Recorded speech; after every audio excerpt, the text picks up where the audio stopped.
Los mensajes de Dios dictados al profeta Ana García de Cuenca. Mensajes del libro 1. Meditaciones y palabras directas con el Padre Eterno. Libro primero, capítulo 3, página 59. En sueño profético vi el campo y muchos borregos. Estaban varios pastores y cada uno cuidaba de sus corderos. Estos tenían los corderos retirados unos de otros y cada pastor tenía una lumbre con unas llamas bastante grandes.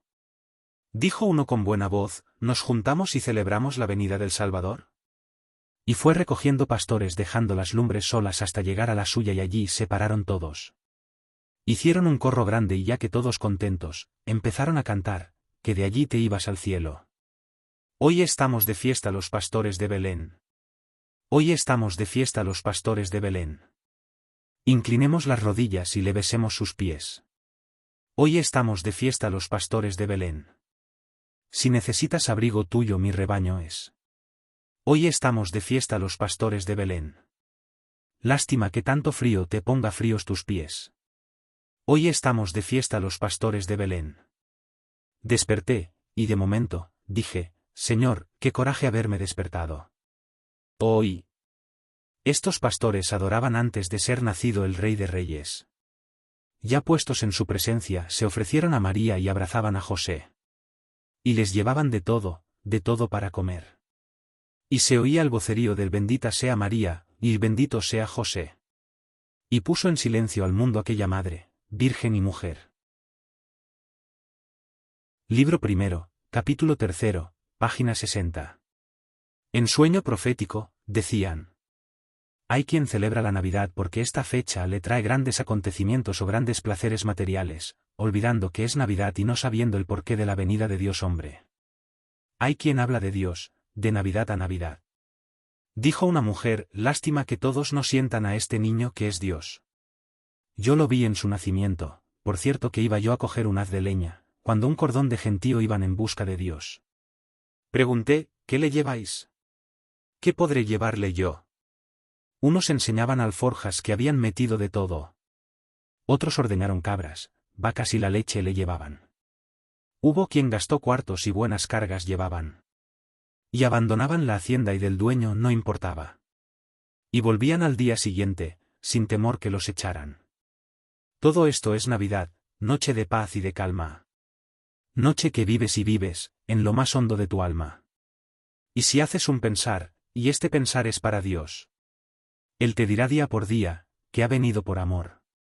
Amor que Él le tiene al hombre, aunque el hombre a Él no. Todo esto es Navidad, Navidad que no olvidé yo. Cada día que pasaba, Navidad era mayor, para aquel que mucho amaba, aquel niño que era Dios. Desperté, hoy. El que a Dios mucho ama no puede celebrar un día al año de su nacimiento. El que mucho lo ama sufre cuando un día al año se olvidara de Él. Agrada a Dios estando con alegría todo el año como el día de su nacimiento. Si amas mucho sientes a Dios como la que fue a coger leña, y esta pregunta tú harás: Señor, dime qué quieres que dé, para el que no tenga nada. Porque tu venida fue, para sabernos amar, amor que tú nos traías la noche de Navidad.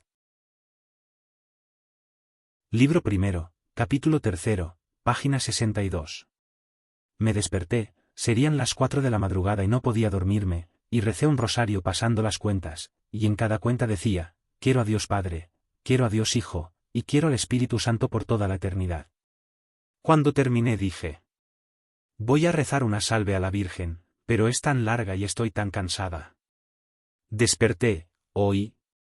Pues di: a ti primer sagrario de Dios y reina de todas las madres, ruega por los pecadores.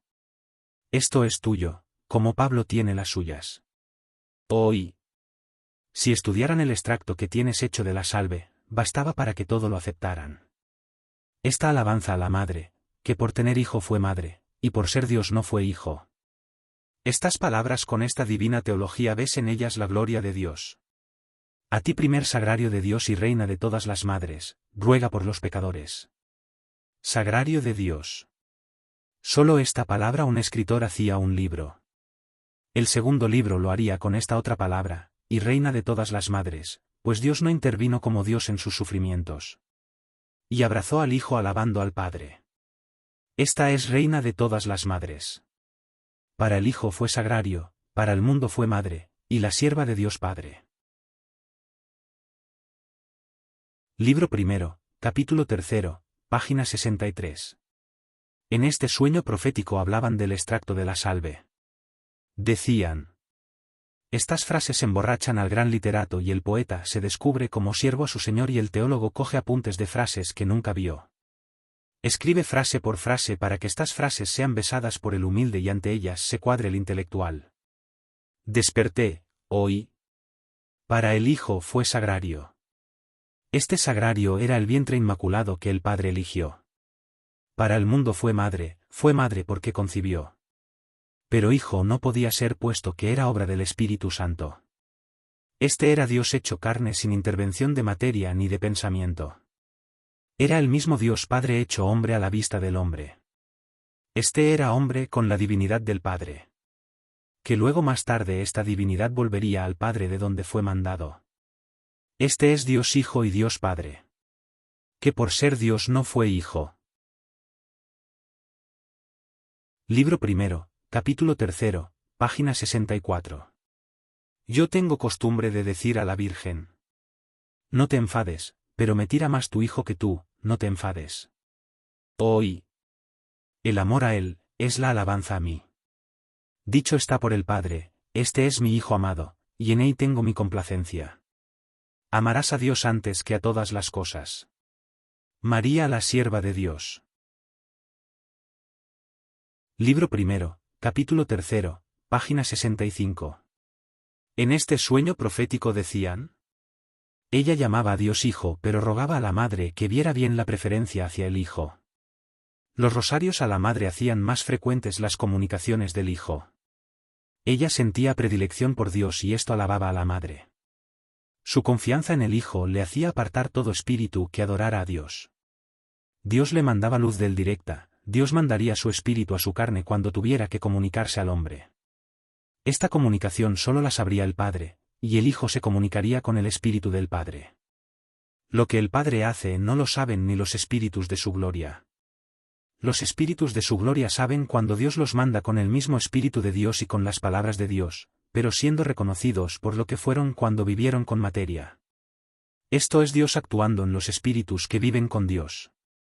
Desperté, oí.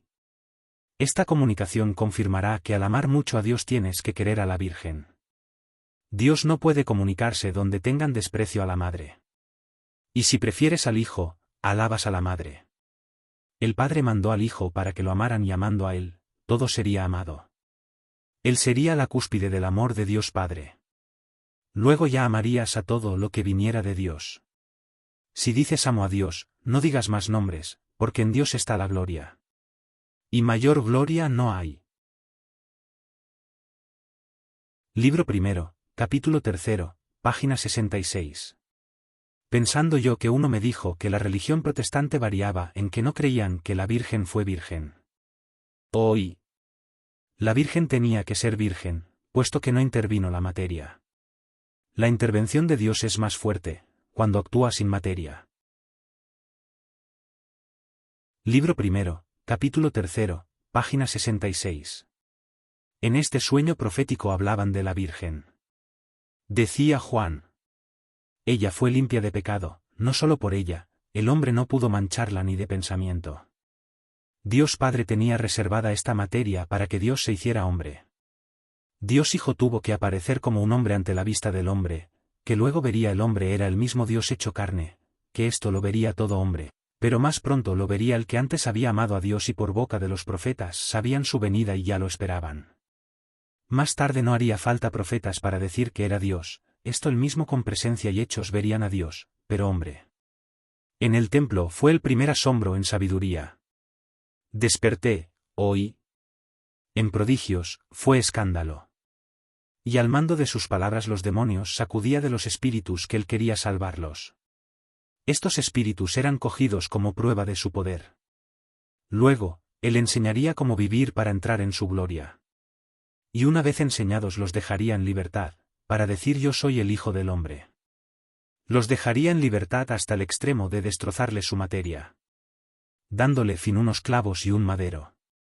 Volviendo su espíritu a su reino. Libro primero, capítulo 3, página 68. En sueño profético me hablaban de varias cosas y me explicaban con estampas. Apareció un cuadro y eran muchos rosarios. De pronto se quitaron los rosarios y quedó la Virgen. Dijeron: los rosarios los invoca Domingo de Guzmán para que interceda la Virgen. Esta estampa más bien parecía una mujer. Se puso otra estampa y era un hombre hambriento y medio desnudo. Dijo el que explicaba las escenas: esto es la enfermedad, la falta de salario. Aquí es Juan de Dios el que intercede. Apareció otra estampa con Dios Hijo y una mujer de rodillas delante y con las manos se tapaba la cara y decía: Señor, mis ojos no merecen verte. Dijeron: aquí es Agustín de Mónica el que intercede porque el pecador se descubra el rostro, prometiendo a su Dios la salvación de otros pecadores. Desperté, oí. Todos estos son los que se le comunican en el momento que Dios va a realizar una petición. Dios quiere que tú mucho le pidas. Porque por mucho que tú le pidas, más tiene para darte. Ama mucho a Dios y no temas en pedirle. Domingo de Guzmán, Juan de Dios, Agustín de Mónica. Libro primero, capítulo 3, página 69. En sueño profético, decían: el rosario ya en ella forma parte de su carne, el rosario en ella es el aldabón de la puerta, llamada que con él hace a la gloria de Dios. El rosario es vivir su nacimiento, su muerte, y saborear su resurrección. Se pone en contacto con la Virgen al hacer el ruego, siendo a veces cambiado de sitio el rosario y otras veces quedando en sueño en cualquier misterio y despertar sin haber tenido movimiento la mano. El espíritu actúa sin materia, ella siempre está en oración, mental en mayoría o de palabras. Dios le ha hecho ver los misterios del rosario viviente, Dios quiere que hable de aquí y que el hombre vea, no es copia. La copia la harán de ella. Estos escritos tendrán una copia grandiosa. Estas palabras dichas por Dios serán llevadas y leídas en grandes sitios de enseñanza. Desperté, oí. Tus rezos llegan aquí cuando a Dios ames. Hay quien reza cambiando el rezo: yo rezo pero tienes que darme. Yo te rezaré cuando me des lo que te pida. Yo no te rezo más porque mi petición no me la diste. Estos rezos no son ruegos de amor a Dios. El ruego de amor es: Señor, haz que yo siempre esté acordándome de ti. Señor, te rezo para quitarte enfados que te dan el que no te ama. Señor, te rezo porque así hablo contigo. Te rezo para que olvides el que te ofende. Esto es rezar para ti y amar para Dios. El rosario lo inventó Domingo y se lo iluminó Dios. Libro primero, capítulo 3, página 70. En sueño profético decían: este hecho que aquí referimos, fue en vida de Dios hombre. Yendo yo siguiendo al maestro, pues había quedado con uno de sus discípulos y llegué tarde a la cita, me encontré con dos mujeres que su deseo era conocerlo. Dijo una: vamos para el mismo camino. Digo siguiendo al maestro: sí, yo he llegado tarde y me he desviado de ellos, pero no importa, pronto daremos con ellos. ¿Tú ya has tenido trato con este que es Dios del cielo? No, yo es que soy buen amigo de uno que le llaman Pedro, y este quiere que yo oiga hablar pero al maestro. Cuando sube a la montaña y creo que queda allí un silencio, que este silencio lo da, las palabras de este maestro. Dijo una de las mujeres: yo a ellos no conozco. A quien conozco es a la madre de ese que llaman maestro. Un día la vi tejer, y me estuvo hablando de ello. Que Jesús en la montaña vivía más que con ellos. Yo no sabía su nombre porque siempre oía maestro, ella decía mi Jesús de allí del cielo. Desperté, oí. La madre decía mi hijo, pero sabía que era Dios. Era virgen siendo madre, madre por tener a Dios, y que virgen quedaría, por no intervenir varón. La madre, aunque era madre, no podía mandar a Dios. Mandaba su amor tan grande, de madre a un hijo y Dios, que lo había mandado el Padre, para redimir a dos. Ella fue madre, pero él era Dios. Dios que quiso hacerse hombre para enseñar a no pecar, primero a que se amaran, y luego a perdonar, pero daba esta enseñanza, dejando la libertad. Este Dios cuando lo quieres, es cuando no pecas más, y lloras porque pecaste, y hoy no puedes remediar. Cuando no hagas pecados, di yo a Dios lo adoro ya. Porque el que peca y adora, peca en vez de adorar. Libro primero, capítulo 3, página 72. En sueño profético hablaban de la familia de Dios. Decía Juan. Dios no dio preferencia a su familia, Dios no tenía familia, Dios es que tenía que vivir en una familia, tuvo que tener madre puesto que él se hizo hombre. Dios Padre sabía cómo era la Virgen, pero la Virgen no sabía iba a ser elegida por Dios Padre para allí vivir de Dios Hijo y nacer de hombre. Dios eligió a esta mujer como madre de Dios Hijo por su sencillez y pureza. Antes de Dios preferirla, ya ella adoraba a Dios y Dios la elige. José es varón de admiración en sus hechos y Dios lo coge como esposo de María, tampoco sabía si Dios lo iba a elegir para que compusiera esta familia. Ya los parientes de María y José no es que fueran preferidos, es que eran familia de José y de María, pero queda claro que no eran familia de Dios, puesto que Dios es Dios y no tiene familia. Su familia es el que lo ama. Aquí decían yo soy familia de José y otros decían y yo por parte de María, pero nadie podía decir yo soy familia de Dios, porque Dios, estas eran sus palabras, mi familia son todos, el que me vea a mí ve a mi Padre me manda para que os améis y como Él os ama, ya sois su familia. Despierta, oí. Dios cuando vivió de hombre estaba con él, el que lo seguía. Dios no se hizo hombre para preferir a algunos hombres. Dios se hizo hombre para ser el Dios de todos. Todo lo hecho por Dios no prefiere a ningún hombre. El sol, el aire, la lluvia y el amar a Dios, esto es igual para todos los hombres. El hombre dice Dios ha elegido a este o aquel. Pero no dice este o aquel ha amado tanto que Dios lo ha elegido. Ama como este o aquel y ten seguro que Dios te habla.